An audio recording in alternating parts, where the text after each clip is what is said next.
오늘 영상에서 제가 말씀드리고 싶은 포인트는 최근에 주식시장이 꽤 하락하는 모습들이 보여졌습니다.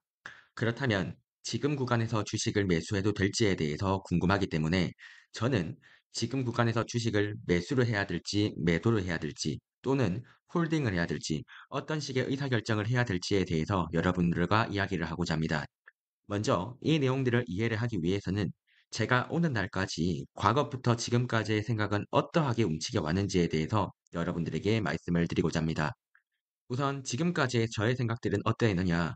먼저 2주 전 2월 12일 날부터는 나스닥 증시가 하락할 수 있다는 리스크들이 발견이 되었기 때문에 멤버십으로는 인버스를 매수를 하면서 하락을 대비를 하였습니다. 그리고 2주 전에 하락하는 요인들이 무엇이 있느냐라고 물어봤었을 때 가장 중요하게 바라봐야 됐던 포인트는 미국 트럼프의 관세 이슈가 상당히 중요하였기 때문에 관세 이슈를 분석을 할 필요가 있었고, 그리고 이 관세 이슈를 분석을 하게 되었을 때 자산 배분이 중요하다라고도 말씀을 드렸습니다. 그렇기 때문에 멤버십 영상에서는 어떤 식의 자산 배분들을 해야 될지에 대해서 언급을 드렸었고, 그래서 멤버십 영상에서는 지금 시황에서 우리가 중요하게 바라봐야 되는 포인트들에 대해서 말씀을 드리면서 어떤 식의 자산 배분 전략들이 좋을지에 대해서 기초적인 이론들을 잡는 데 중점을 두었습니다. 그리고 10일 전쯤에서는 미국 연준에서 채권 투자와 관련된 강력한 호재가 발표가 되었었고, 이 관점에서 10일 전쯤부터는 우리가 리스크 대비가 필요하다라고 한다면 우리가 투자할 수 있는 것들은 채권이 있고 금이 있고 엔화 정도가 있었는데, 지금 관점에서 금은 너무 올랐기 때문에 별로였었고, 그리고 엔화와 채권 정도가 있었는데 지금은 채권 쪽의 매력도가 상당히 올라왔다라고 생각을 했었습니다. 그렇기 때문에 채권의 매력도가 상당히 높다는 영상들을 10일 전에 올렸었고, 그리고 전에도 여전히 채권의 조합들이 좋기 때문에 채권으로 위험을 방어하자라는 영상들과, 그리고 추가적으로 멤버십 영상에서는 제가 이미 채권과 엔화를 들어가 있음에도 불구하고 엔화 같은 경우에는 조금 더 좋다고 생각을 해서 엔화까지 투자를 했다라고도 말씀을 드렸습니다.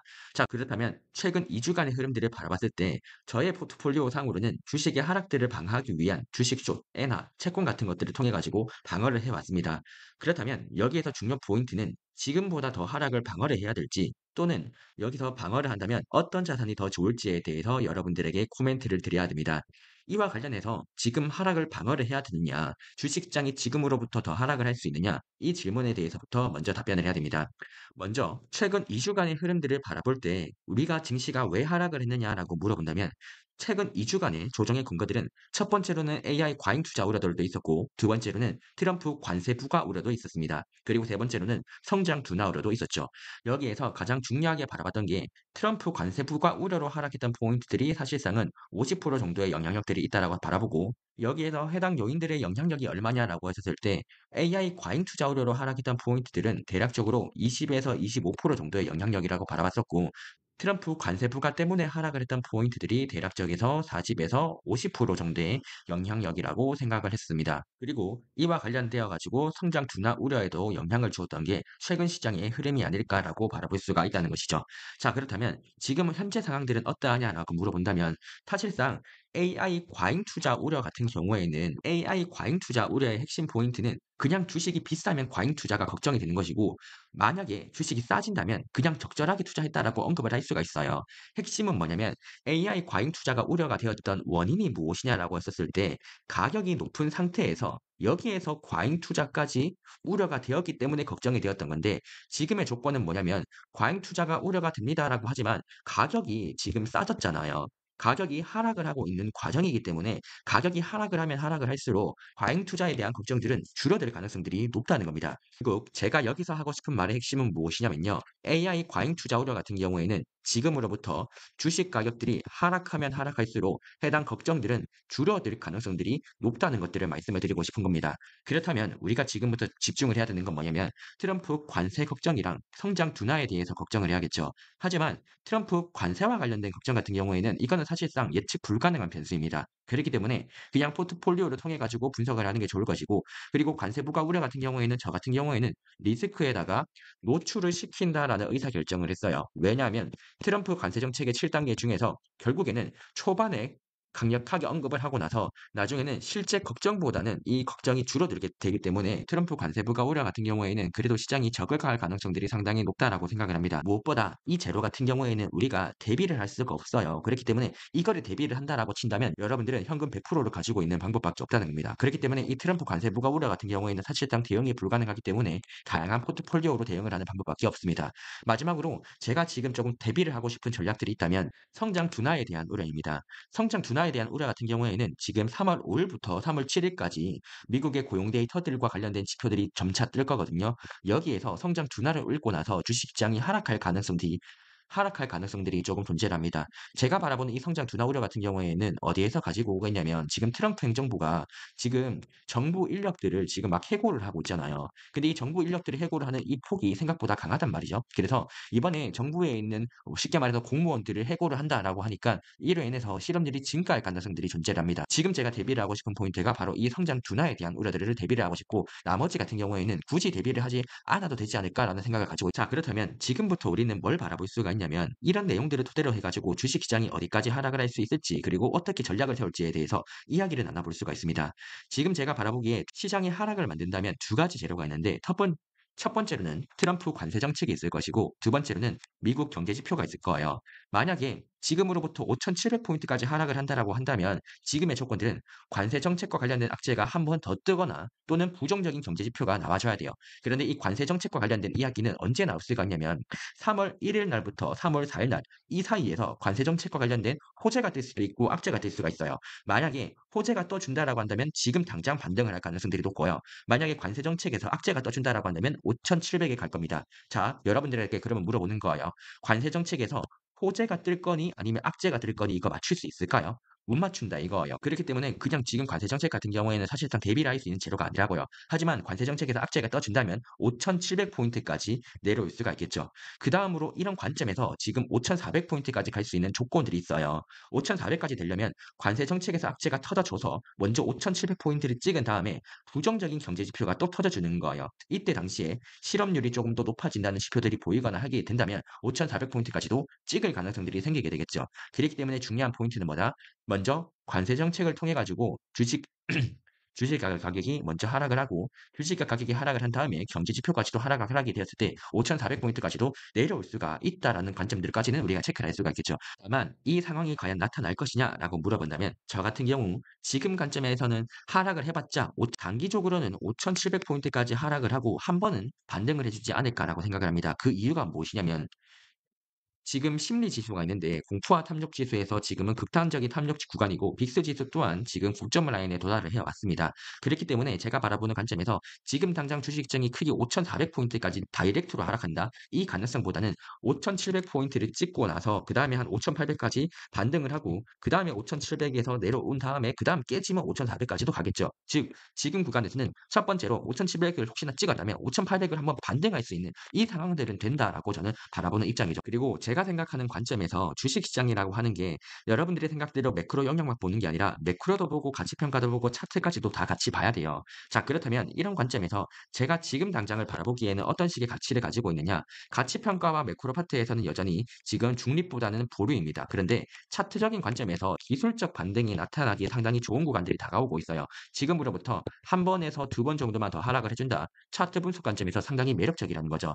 예를 들어 볼게요. 지금은 5,800포인트인 거죠. 그런데 만약에 5,700포인트에 도달한다라고 해봅시다. 그러면 차트 분석 관점에서 상당히 매력적인 지지 라인이 되고요. 그리고 5,700포인트가 되냐면 가치평가 영역에서도 상당히 매력적인 종목들이 많이 나옵니다. 그리고 매크로 영역 같은 경우에는 5,700포인트까지에서는 뭐 별다른 영향력들은 없겠죠. 그런데 5,700에서는 차트 분석과 가치평가 영역에서의 매수세들이 상당히 많이 나오면서 적어도 총합 점수가 매도보다는 매수가 우위에 있으면서 반등하기가 상당히 좋다는 거죠. 즉 핵심 포인트는 뭐냐면 단기적으로 상당히 매매하기 좋은 구간들이 어디냐라고 했을 때 5,700포인트부터는 상당히 매매하기가 좋은 구간들인데 5,700까지 떨어지기까지가 대략적으로 앞으로 얼마 정도가 남았냐라고 한다면 마이너스 2.8% 정도밖에 남지 않았다는 겁니다. 따라서 지금 구간에서는 주식시장이 하락을 하더라도 사실상 하락할 수 있는 폭들이 5,700포인트에서 반등을 할 수가 있기 때문에 조금 체크를 해보자 이거고 만약에 우리가 생각하는 모든 악재는 악재가 다 떴다라고 해봅시다. 먼저 트럼프 악재 같은 것도 뜨고 그 다음에 미국 고용 데이터들도 박살이 났다라고 해보자고요.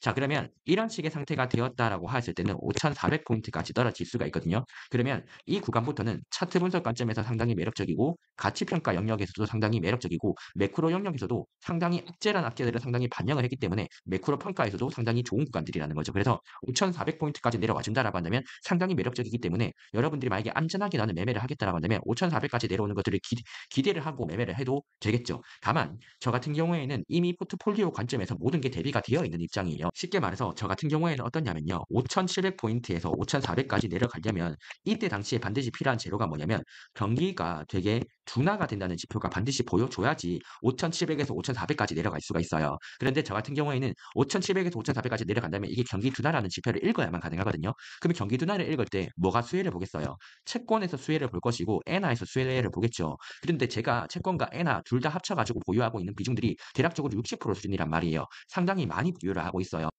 따라서 저 같은 경우에는 리스크 관리가 꽤 되어 있는 상태이기 때문에 저는 사실상 지금쯤의 구간부터는 매수를 해도 된다라고 외칠 수가 있을 것 같습니다. 매수를 한다라고 친다면 저 같은 경우에는 지금 매력적으로 보는 게 구글, 마이크로소프트 매력적으로 보고 있고 SOXL도 단기적으로 매매하기 좋다라고 생각을 합니다. 따라서 지금 제 결론이 무엇이냐라고 한다면 저 같은 경우에는 주식은 매수해도 된다라고 생각을 하는 입장이고 앞으로 하락을 해봤자 한 번, 두 번 정도 단기적으로 급락할 수 있는 조건들은 된다. 그러면 5,700포인트에서 지지 라인을 체크를 할 것이다. 이렇게 코멘트를 드릴 수가 있겠죠. 만약에 5,700포인트가 깨져버린다라고 한다면 5,400포인트까지 내려갈 텐데 이 구간에서는 뭐가 수혜를 볼 거냐면 특히나 많이 수혜를 보는 게 채권이 올라가고 엔화가 상승을 하게 돼요.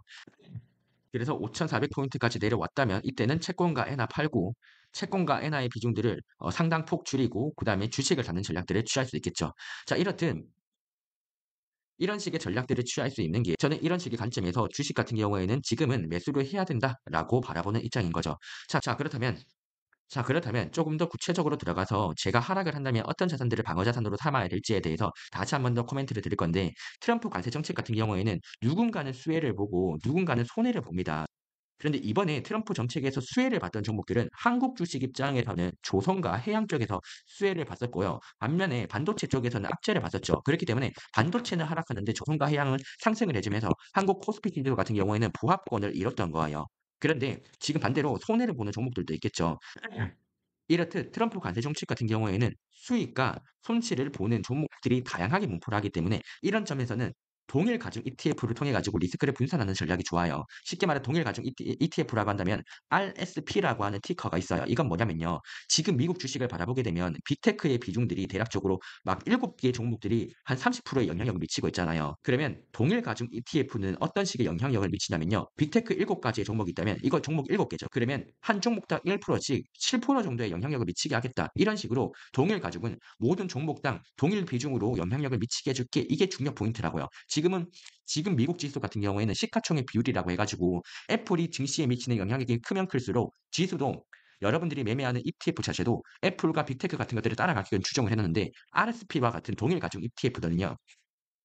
빅테크가 시가총액이 얼마든지 간에 어쨌든 한 종목이잖아. 그러면 동일하게 비중을 부여해 가지고 매매를 하겠다. 이런 식의 전략들이고 실제로 이번에 RSP라고 하는 이 종목 자체도 지금 RSP는 생각보다 주식의 하락폭이 낮아요. 하지만 QQQ와 같이 나스닥 중심의 종목들은 주식의 하락폭들이 상당히 컸던 게 이번 시장이었습니다. 이렇게 여러분들이 대응 전략들을 짤 수가 있을 것이고 그런데 저는 트럼프 관세 정책은 노출을 시킬 거예요. 이미 악재는 악재들은 충분히 한 70% 정도는 반영을 했기 때문에 트럼프 관세 정책은 노출시키는 게 맞다라고 생각을 하고 그리고 만약에 숏포지션으로 대응을 한다라고 한다면 수혜주 말고 조금 트럼프 정책에서 손해를 보는 종목들을 위주로 해가지고 숏을 치면 되겠는데 이게 저는 대응이 어렵더라고요. 난이도가 너무 어려워가지고 트럼프 정책에서 손해를 보는 종목들을 숏을 치겠다. 이런 것들의 전략들은 어렵습니다. 반면에 경제 지표 둔화와 같은 전략들은 엔화 투자로도 가능하고 채권 투자로도 가능해요.